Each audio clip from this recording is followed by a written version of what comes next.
as we open our hearts and minds and listen to the words of Ernest Holmes, our founder.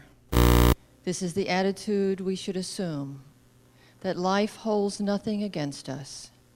It desires only our good. It wants us to be well, happy, and successful, but it wants us to play the game of life the way it is supposed to be played, in unity and cooperation with others.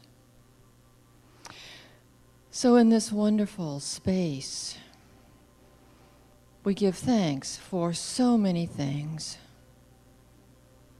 for the beautiful music and vibration that we are immersed in,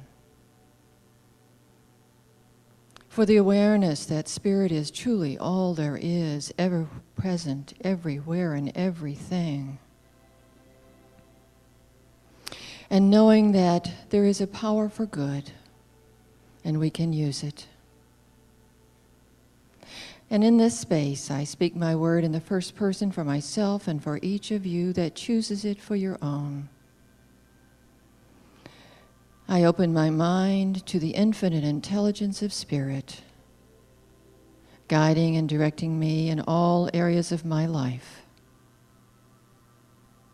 And I open my heart to the love of the universe, both giving and receiving and accepting gratefully.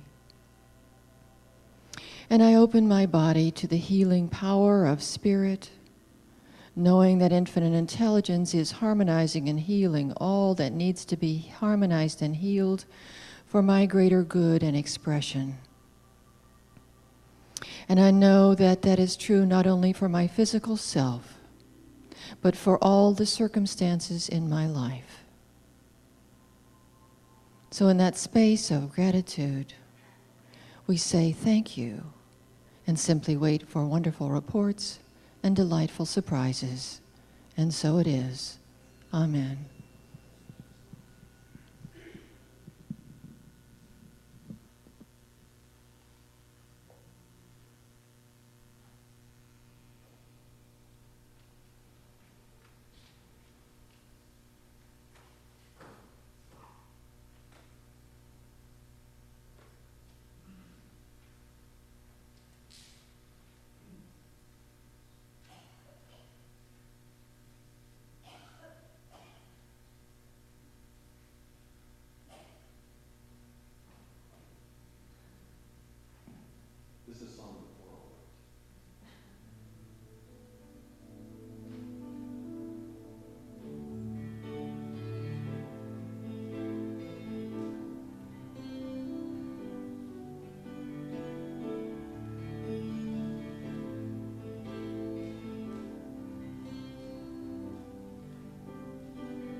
What a sweet, soft morning with all that's gone on with the rain. And thank you so much for persevering and finding parking and blessing the little people out on the field. And makes me want to have a parking lot of our own very, very much. So hello, I'm Reverend Karyl Huntley, and you are here at the Golden Gate Center for Spiritual Living, where our vision is awakening personal transformation. And our mission is teaching tools for positive change. So our year-long theme, which it's all, I mean, my goodness, it's November, right? Your joyous life, but it doesn't, your joyous life doesn't have to stop at the end of December, okay? Just saying. So each month we've had a theme, and the theme for November is about attitude and gratitude. So before we, there it is, our attitude of gratitude. I want to draw your attention to the altar, first of all. Usually it's a little bit into the talk before I do this, but this is Gailya's altar. It's so obviously Gailya's altar because of the beautiful purples and pinks. But it has a picture of Krishna, and then it has Lakshmi and the remover of obstacles, the Ganesha. And we're doing this because today is the first day of Diwali. And I love it that science of mind, metaphysics, is open to every single spiritual path. And so what a great day to know that this 6-day festival is the happiest festival in the Hindu religion. It's a festival of lights. It's actually, I guess, the first festival of lights that we have in the dark time of the year. So I love that. It honors the ancestors, and it celebrates light and enlightenment, knowledge and hope, triumphing over the hidden, the ignorant, and despair, which is perfect for our theme, which is our attitude of gratitude, because it is all about the what we create on the inside as far as the anticipation of good and about hope and knowledge and light. That is the triumph. That is the salvation over anything that can come to us. So the goal this month is to keep a contented heart. Isn't that just so sweet? How many want that? All good, you're in the right place. That's great. So when I hear this term about contented heart, I remember that quote from Lewis Thomas, who wrote Lives of a Cell. And it is, statistically, the probability of any one of us being here is so small that you would think the mere fact of existence would keep us all in a contented dazzlement of surprise. And so what he's talking about is that in the coming together of that little package of DNA from our mom and from our dad, the probability of the specific packages that made you are so astronomically large that it is amazing that you are you. And that idea of being in a contented dazzlement of surprise, I love that. If we could adopt that, then anything that would happen, we would just go, oh, wow, this showed up. You know, oh, wow. Like, if I had been able to do that when I came in at 9 o'clock this morning and the parking lot was full, instead of what I did, you know, if I could have just gone, wow, what an amazing thing that in the midst of rain in November, they're having a ball game like this. Oh, my goodness. Well, that's possible for you to... I mean, it is possible for you to meet every single circumstance with that contented dazzlement of surprise. Oh my gosh, one more amazing surprise on this earthly path. How blessed am I? So if you get nothing else, go home with that.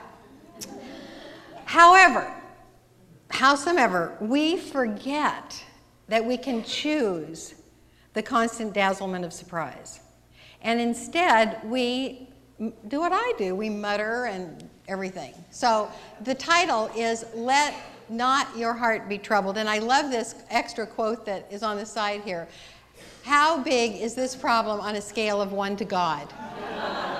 Isn't that a nice little idea to take home with you? So it's so simple. This, of course, comes from the Gospel of John, 14th chapter. It's actually, Jesus says it twice, let not your heart be troubled, in that chapter. And it's so simple because here we've got, by our attitude, we have a contented heart or a troubled heart.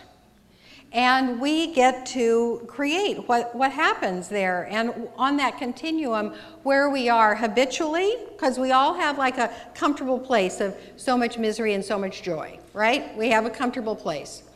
And so we get to choose whether we want to stay there. Or I love it when people take pictures of the slides, Mary. They're taking pictures of the slides. That's so great. So we can become angry, fearful, sad about something on the outside of us and say to ourselves, oh my God, something bad could happen, or maybe something won't happen that I want to have, or something bad did happen, or maybe we say, I did something, or I failed to do something, or maybe I won't be able to do the thing that I need to do in the future. And whether we focus on the past or the future, which we can't affect in the moment, whether we focus on that worrisome thing, that sad, disappointed thing, or whether we focus on the dazzlement of surprise, it is completely up to us. So most of you know that we are working through this book, The Happiness Project, in-home study groups. So this is something from this chapter for November, which I think is right on the money here. One fact of human nature is that people have a negativity bias. We react to the bad more strongly and persistently than to the comparable good. As I'd learned in February within a marriage, it takes at least 5 good acts to repair the damage of one critical or destructive act. With money, the pain of losing a certain sum is greater than the pleasure of gaining that sum. Hitting the bestseller list with, this is her list here, hitting the bestseller list with 40 ways to look at Winston Churchill thrilled me less than a bad review upset me. One consequence of the negativity bias is that when people's minds are unoccupied, they tend to drift to anxious or angry thoughts. And rumination, dwelling on slights, unpleasant encounters, and sad events leads to bad feelings. So if this is not you, that is absolutely fabulous. Keep it up. You know, another author said, negative thoughts come upon us unbidden. And as long as I have been in this metaphysical practice, it still does happen to me that negative thoughts just kind of pop in and I go, where in the heck is that? Now, if I could follow that with, wow, that would be a good step to healing. But you know, one of the criticisms of metaphysics is that we are too Pollyanna-ish, that we are drearily positive, that we fake it, or that we aren't facing reality. And indeed, I have had some people in this room say to me, I'm just so tired of having no one hear my upset, my pain. So this is not a talk about that, but I do want to tell you that we have trained practitioners who are trained to listen to your heart. Listen with compassion to the heaviness in your life and give you practices that will shift that for you. Because I'm telling you, being chronically sad, angry, and fearful is a habit that has no benefit. It has no benefit. And whether you look at the world as, you know, sad and dangerous, or whether you look at it with a constant dazzlement of surprise, is the habit that you are in. It is that place on the continuum that is your particular mix of misery and joy. We all have a mix of misery and joy. And if you want to move up that scale, the practitioners, through their spiritual coaching and their prayer with you, can help you do that. So even at the beginning of this year, when we started this, this wonderful theme of Your Joyous Life, I had several people come up to me, actually, and say, you know, in my family, being happy was seen to be shallow. And I mean, I'm seeing some nods out there. And I want to tell you again that it is the point of view of whether happiness is shallow or happiness is the goal of life is a point of view that reflects a choice that you have made either consciously or unconsciously. And now that I have pointed it out to you, even if you say, well, that's not true, what's true is this is the way life is. If you had a conversation with the person sitting right next to you, which you can do after this service, you will see that they have a different perspective in one way or another about what life is. And so if you get with one other person and they go, well, no, I don't hold it that way. I hold it this way. Then you can imagine that every single person in this room has a different perspective on life. And if that's true, you can change it. How many of you have changed your perspective on life since you've been in this practice? Many, well, yeah. So I'm talking to the choir, but the choir likes it. The choir likes to hear spiritual truth. Yes, okay. So the quote from Jesus again, let not your heart be troubled. I want to point out that this quote means that you are in charge of your heart. He is saying, come on, babies, let not your heart be troubled. Don't worry. You don't worry so much. What he did not say is, oh, don't even think about it. I will take care of it. I will just reach in and take your pain and throw it away. There. How's that? That is not what he said. What he said was, pay attention to your own heart and heal it. And so it is entirely up to us if we have a contented heart or a troubled heart. And if you want to move to a more completely contented heart, we need to change mental habits, which is what we're doing now. I love this frame because the lightning and the rainbow are kind of like the conflict and the contented dazzlement of surprise. And there, both of them right there, you can choose. So the changing the mental habits, I'm going to go through 4 mental habits that we all trip ourselves up with and what we need to move into, which is an interior job. Nobody can do this for you. So the first one is moving from critical. All right, from critical. So if you're never satisfied, if you're judgmental, or even if you have those days when you are unsatisfied and judgmental, you're right in the same vein as our author here. Read you another paragraph. Did I have a contented heart? Well, no, not particularly. I had a tendency to be discontented, ambitious, dissatisfied, fretful, and tough to please. In some situations, this served me well because it kept me constantly striving to improve my work and achieve my goals. In most areas of my life, however, this critical streak wasn't helpful. When Jamie, that's her husband, surprised me with a gardenia plant, my favorite flower, I fussed because it was too big. I was deeply annoyed when he came back from the hardware store with the wrong-sized light bulbs. I just couldn't let it go. You know, I think we all have some of those days. So where we want to go from critical is to kind. Now, kind is a big leap from critical, but you know how it feels. You know how it feels to be kind. You know how easy it is to be kind to a dog that you meet on your walk?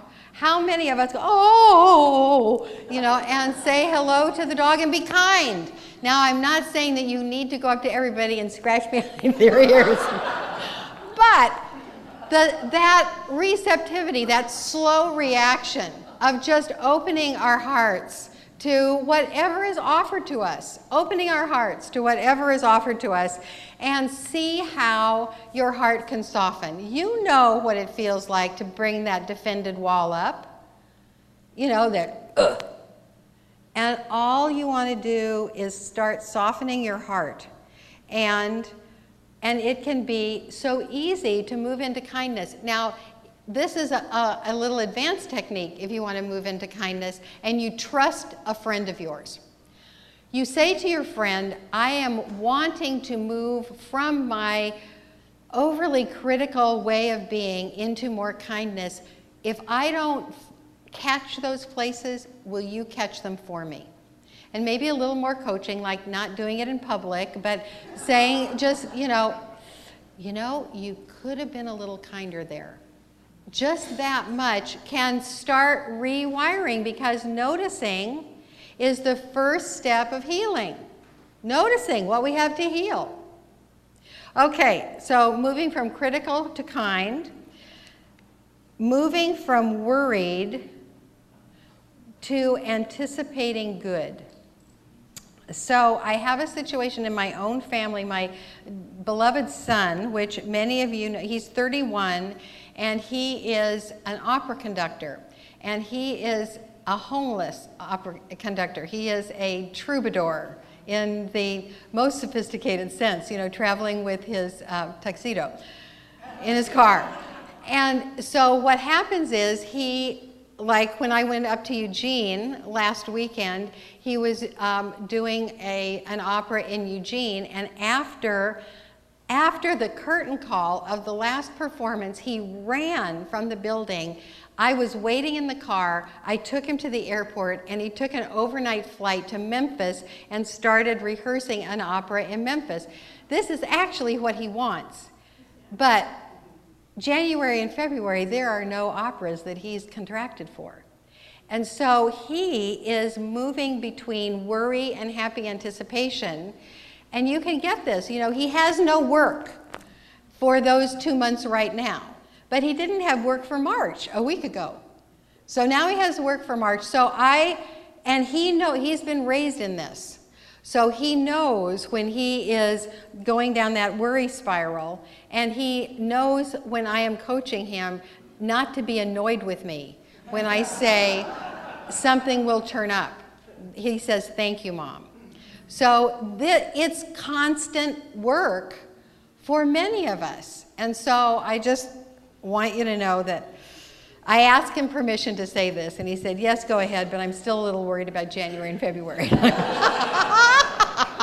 So know with me that my talented troubadour son with the tuxedo in his car has opera work for January and February, and I'll report back.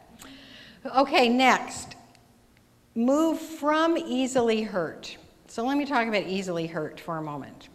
Remember the 4 agreements? And one of those 4 agreements is don't take anything personally. We actually allow ourselves to be hurt, but it happens so quickly that we don't know that we are doing the allowing ourselves. Because what's happening when someone hurts our feelings is that they aren't doing anything to hurt us. They are speaking something, and they are activating a hurt that is already in us that is not healed. That's what happens when you get your feelings hurt. It's something from long ago that gets plucked. It's like ripping the scab off, and ow, it hurts. But they didn't do it. So no one can really hurt us unless we allow it. And there again, practitioners know how to help you heal from old hurts. And there's no way to get rid of old hurts except through healing them. And there are ways of healing old hurts. And what happens when you heal old hurts is that you become safe in the world. You don't rise to take that conflict bait. You are non-reactive because that button is turned off. It's de-installed. And so you contribute to world peace when you heal old hurts. Let me say that again. You contribute to world peace when you heal old hurts. Healing old hurts is essential and fabulous for relationships. It's essential and fabulous for world peace. And it's essential and fabulous for your contented heart. So what we move to is empathy. Because sometimes someone will say something unkind to us out of their old pain, and if we have nothing to activate and be reactive about, we just, at least in our mind, hold our arms out and say, oh my darling, there is nothing to be so upset about. And we empathize because we've been there and we've healed it. How safe is that? To just not react to somebody's hurtful comment and realize that I've been there, I've healed it, and I know you can heal it too. So the last one I want to talk about is coming from disappointment. We all have things that didn't turn out the way we want.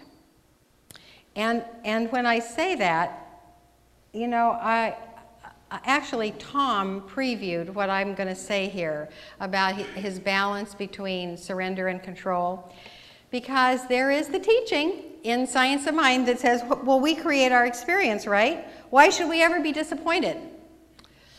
You know, that's a logical question, and I imagine some of you have asked that in classes. So let me tell you what I believe that we have control over. We have control over our reactions to events. We have control over the weather of our own emotional state. That's what we have control over. What we don't really have much control over is the mix that's out there. The mix that's out there is race consciousness. That's beliefs held by everybody in general.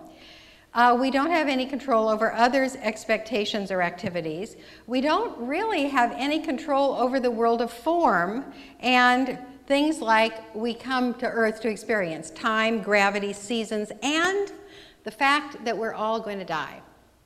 The fact that we're all going to leave our body. You can't expect anything else. You know, we come in and we go out precisely on time. So the place that we want to get to with disappointment is gratitude. And in every single thing that our first reaction is, oh, I wish that hadn't happened. Or, oh, I wish that had turned out differently. In every single one of those, if we say to ourselves, what can I be grateful for? We find it. So when we are on this side, kind, anticipating good, and empathetic, we can help others and ourselves get to gratitude. So I want to say a little something about Bob Plath right here. Bob Plath is in a coma in a hospital, and I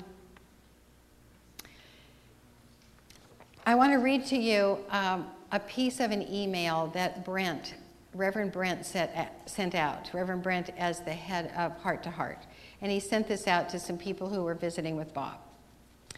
As he drifted in and out of sleep and consciousness, I reminded him of all the wonderful things he's accomplished in his life and all that he has done to heal the planet with his forgiveness work. I prayed for his peace of mind and comfort. My visit was wearing him out, so I sat and held him. If you visit Bob, please keep your visits short, no more than 10 minutes, and try not to ask a lot of questions, especially how are you doing? Tell him how much he means to you and remind him that he is loved. So I was driving back from Oregon when I heard that Bob was in the hospital. And sort of instinctively, I did the same thing. I just talked to him. I told him out loud in the car what good work he has done, what lives he has enhanced. And anybody that has heard this man speak, you know how self-effacing he is. You know, he thinks of himself that he hasn't done enough. Every time he's shared, he thinks that he hasn't done enough. So I wanted to help him to a contented heart. And Brent wanted to help him to a contented heart. And that's a really good thing to do for anybody that is looking at the door out. And that is to help them to a contented heart, because a discontented heart keeps you on this side uncomfortably, when what you want to do is surrender into the light. And then I thought, if we could do this for people before they're at death's door, if we could say to anybody that we appreciate, you do such a good job in life.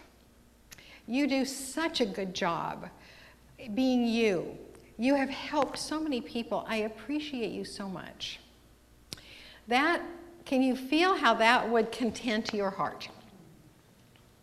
So at this time, I want to thank all the heart-to-heart people, especially Frank Lang, who has been at Bob's bedside for so long.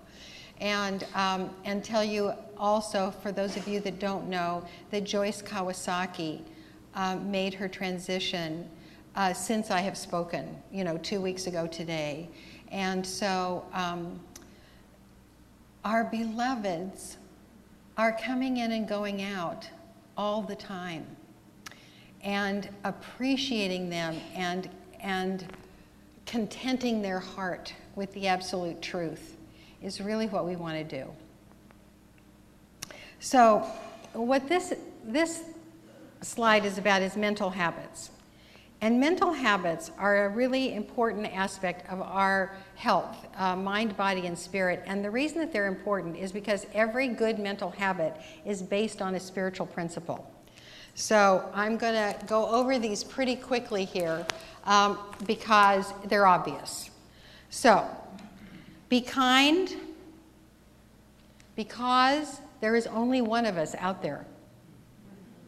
There's no us and them. It's just us. Anticipate good, because our thoughts create our lives. And something good will happen if you anticipate it. I promise you, you get your money back if that doesn't happen.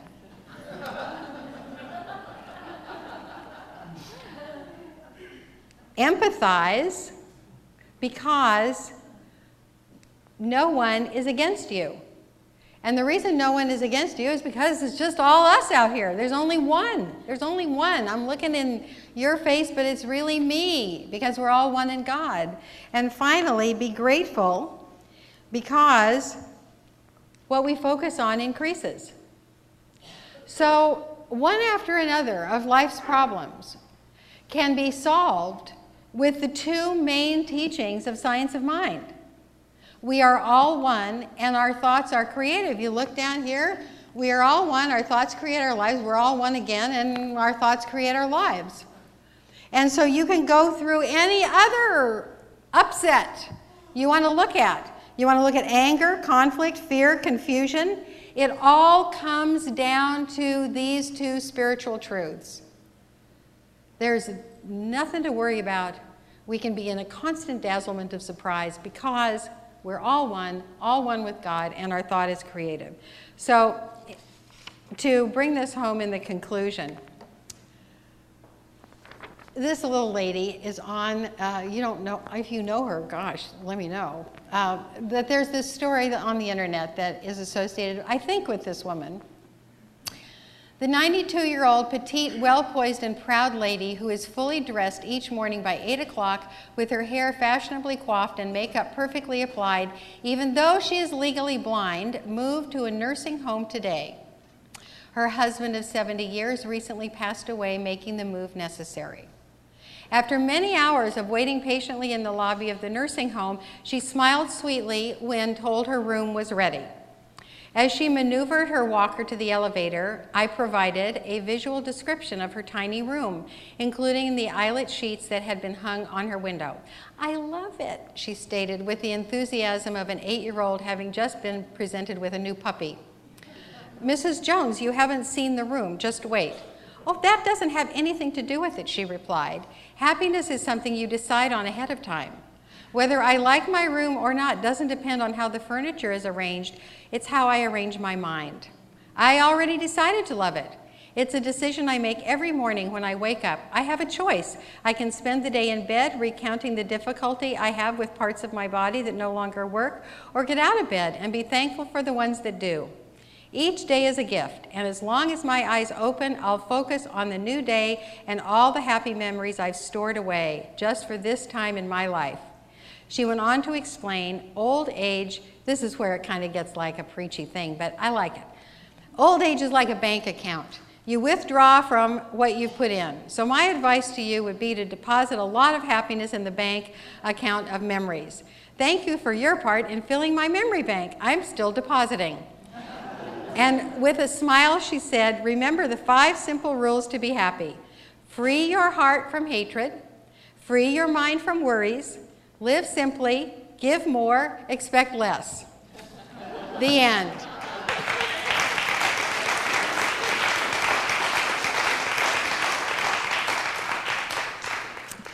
So the going deeper, if you want to take this all the way home, is this is what you say to yourself. The universe is for me, and so I think expansive, visionary thoughts. And so at this time, I would like to invite you inside, into that realm on the inside where you create the weather of your emotional life. You create the contentment or the discord. And we're going to do a little healing work right now. So if you could find in there, somewhere in there, and I'll tell you what to do if you can't find it. Find a criticism, a worry, a hurt, or a disappointment.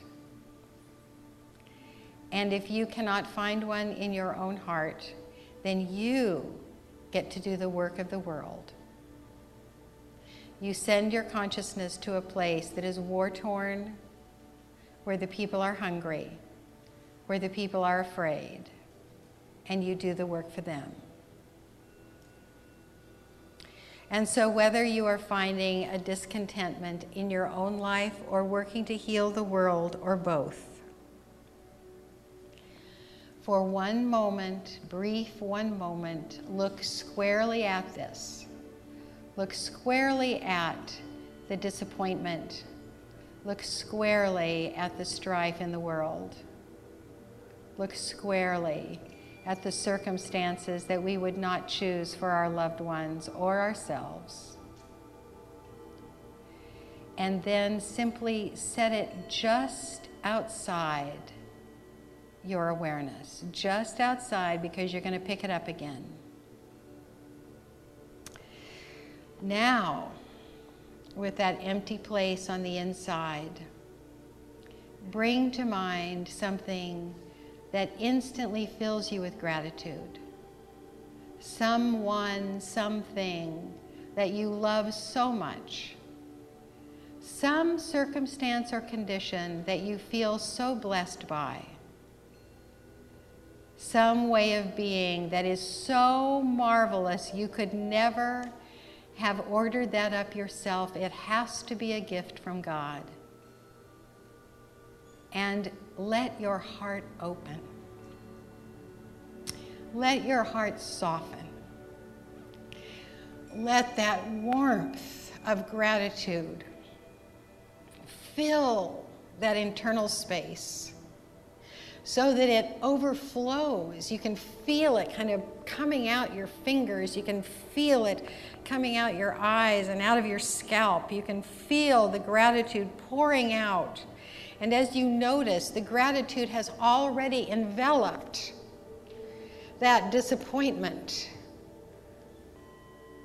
So much so that it's already filmy. You can't take it back as strongly as you put it out, because the gratitude is already transforming it.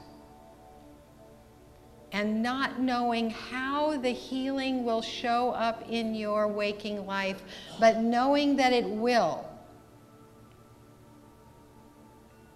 Let the gratitude keep flowing, mixing with the gratitude of everyone else here. And in this beautiful comfort of God, in this contented heart that is bigger than you now also, softly come back into this room and know that all is well. Amen.